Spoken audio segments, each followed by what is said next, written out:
The OnePlus 12 is an absolute powerhouse with amazing battery life, but is it actually worth your money?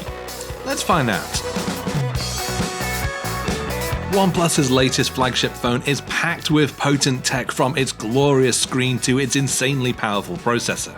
Its battery life is great and it charges in lightning fast time too. It's a phone that works really hard to justify its flagship title, but then it needs to, as the OnePlus 12 is more expensive than last year's OnePlus 11. Let's dive in and take a closer look.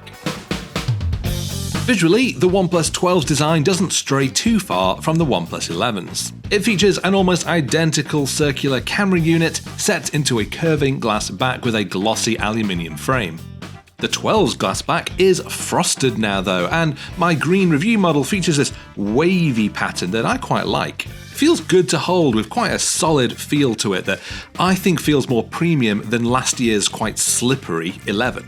Obviously though, looks are subjective, but it might be worth seeing if you can go hands-on with a model before you spend your money. I like that the volume buttons have been moved to the same side as the power button now, which I found generally makes them easier to use with one hand, while the iconic OnePlus toggle slider is now on the opposite side. The phone is IP64 rated, which should help keep it safe from spilled drinks, as the display has been designed to still register inputs even when it's wet. I sprinkled the phone with tap water, and even though it was covered in droplets, it still registered all of my inputs. At 6.2 inches, the OnePlus 12 screen is big enough to give you plenty of room for playing your mobile games, while its high resolution and vivid colors means that all content looks great. OnePlus claims that it is the brightest screen ever found on a smartphone, with a whopping 4,500 nits peak brightness. Now theoretically, that makes it around twice as bright as the iPhone 15 Pro Max, but those are lab-based figures, and in real-world usage that difference isn't so huge. But there's no question that it is very bright, so it does make it a good phone for using outdoors. It runs the latest Qualcomm Snapdragon 8 Gen 3 processor, backed up by 16GB of RAM. As the most cutting-edge chip from Qualcomm, it is safe to expect this new processor to be an absolute powerhouse. Genshin Impact played at maxed out settings with incredibly smooth 60 frames per second gameplay, with absolutely zero lag or stuttering seen at any point. Ditto for Asphalt 9 Legends. On 3D Mark's Wildlife Extreme Graphics benchmark, it's beaten scores from both the iPhone 15 Pro Max and Samsung's brand new Galaxy S24 Ultra. In fact, the scores it achieved on that test were some of the highest I have ever seen. General navigation around the interface is of course extremely nippy and buttery smooth, and in fact generally I found nothing that could really slow it down. OnePlus reckons that some of the bigger benefits of its various software optimizations is that it'll keep it running smoothly for longer. I've only been testing this phone for a little over a week, so I'm going to have to come back to that in months' time to see if it's still performing as it should. It's running Android 14 at its core, with OnePlus's own Oxygen OS skin over the top. I quite like the interface because it's very neat and easy to use, whether you are an Android beginner or you're very experienced with smartphones. OnePlus is offering 4 years of software support and an additional 5th year of security support. And that's the same that it offered with the OnePlus 11, and both Google and Samsung are offering at least 7 years of support on their phones. And longer support periods mean that your phone will be safer to use for longer. That's better for you, it's better for the planet. And while 5 years total isn't bad, it is disappointing not to see OnePlus trying to up its game here.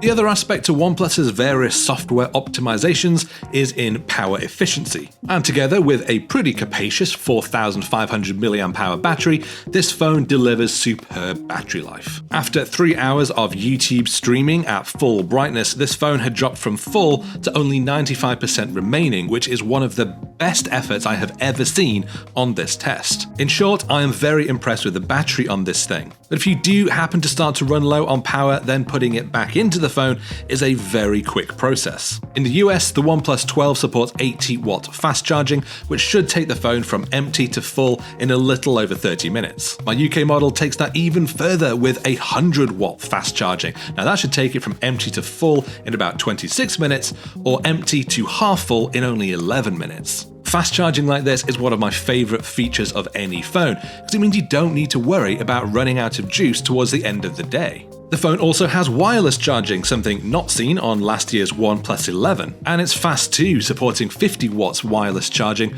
as long as you can find a compatible charger. OnePlus phones have typically offered great processor performance, but have been let down by pretty average cameras, and unfortunately, that's the same story here. OnePlus 12 comes with 3 rear cameras, and in daylight, shots from the main camera are decent. Exposure is generally good, there's plenty of detail to be seen, and colours are mostly quite accurate. There's less colour shift when you switch between main and ultra-wide lenses too, which was something I found to be a particular problem on the last model. The 3x zoom lens captures zoomed-in shots with adequate detail, and even the 6x zoom can produce some good-looking images as long as you're shooting in bright conditions.